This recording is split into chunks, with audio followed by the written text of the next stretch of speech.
Imagine lying in your bed at night and the silence of your home suddenly breaks. A knocking sound echoes from the walls. You turn over, thinking it's just the house settling. But then the drawers slide open on their own. The furniture scrapes across the floor, though no one is touching it. And then, a voice. A voice that doesn't belong to anyone living, whispers your name. This is not the opening scene of a horror movie. This happened, and it is considered one of the most terrifying true paranormal cases in history. The Beginning of Terror, Enfield, London, 1977. The Hodgson family lived in a modest home on Green Street in Enfield, North London. It was an ordinary small house, 3 bedrooms, a small living room, nothing unusual. But what happened there over the course of 18 months would become one of the most heavily documented hauntings in the world. It all began in August 1977. Single mother Peggy Hodgson was raising her 4 children, Margaret, Janet, Johnny, and Billy. Life was difficult, money was tight, and Peggy did everything she could to hold her family together. But on one hot August night, things changed forever. The first signs. Janet, 11 years old, and her sister Margaret, 13, were in their shared bedroom. They heard a shuffling sound, the sound of something heavy being dragged across the floor. Janet called out to her mother, "Mom, the bed's moving." Peggy brushed it off at first. Old houses creak, after all. But then she saw it herself. The girls' beds began shaking violently, as if invisible hands were shoving them. At first, Peggy thought maybe the kids were playing tricks. But the banging sounds grew louder. They came from the walls, the ceiling, the furniture. She knew this was no prank. Escalation.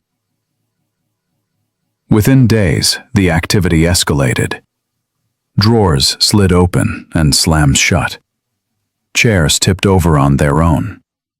Even the family dog barked furiously at thin air, refusing to enter certain rooms. One night, Peggy ran into the children's room when she heard screaming. She froze in terror.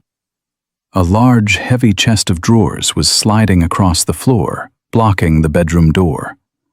She tried to push it back, but an unseen force shoved it harder, as if it wanted to trap them inside.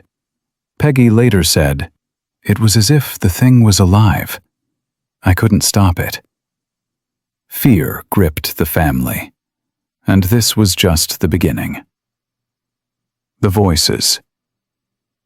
Soon, the children began to hear whispers, then full voices, but the most chilling came from Janet. She would sit in the living room and suddenly her voice would change. Deep, rough, male. Investigators later recorded Janet speaking in a voice that seemed impossible for an 11-year-old girl to produce. "This is my house," the voice growled. "Get out." Doctors, priests, and paranormal researchers all came. They tried to explain it away. Ventriloquism, stress, imagination. But when they witnessed furniture levitating in front of their eyes, when they saw Janet lifted from her bed by an invisible force, they realized this was something they could not explain. The investigators. The case caught the attention of the Society for Psychical Research. 2 investigators, Maurice Gross and Guy Lyon Playfair, spent countless nights in the house, documenting the strange occurrences. They recorded over 2,000 unexplained events. Objects flying across the room, knocks and raps responding intelligently to questions. Voices coming from Janet that lasted for hours without damaging her vocal cords. Photographs of Janet levitating above her bed.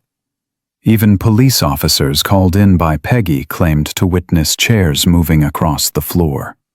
One officer even signed an affidavit swearing she saw a chair slide by itself. This was no simple haunting. This was a war between the living and something beyond. The dark presence. The entity eventually revealed its name. Through Janet's altered voice, it claimed to be Bill Wilkins, an old man who had died in the house. The voice said, "I died in that chair, downstairs. I went blind, and I had a hemorrhage." Later research revealed that a man named Bill Wilkins had, in fact, died in the house years earlier, in the very way the voice described. But skeptics argued, how could an 11-year-old girl know such details? Was it possession? Or something even darker pretending to be Bill? Using his identity as a mask. The toll on the family. The Hodgsons were tormented night after night. Janet became the center of the haunting, often thrown from her bed or attacked by unseen forces.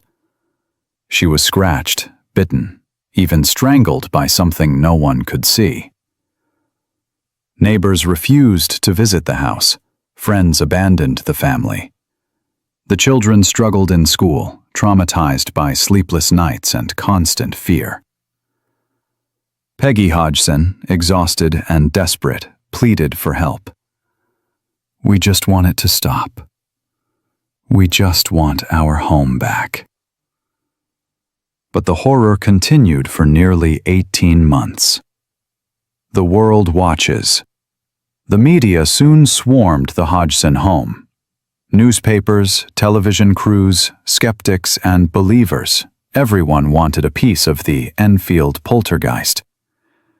Some accused the girls of faking the events for attention. And yes, a few incidents were caught where Janet admitted to playing tricks. But even the investigators, after catching the girls in hoaxes, stood by their claim. Even if 2% of what we saw was real, that 2% was terrifying enough. By 1979, the activity began to fade. The voices grew quieter. The levitations stopped. And eventually, the Hodgsons tried to live normal lives again.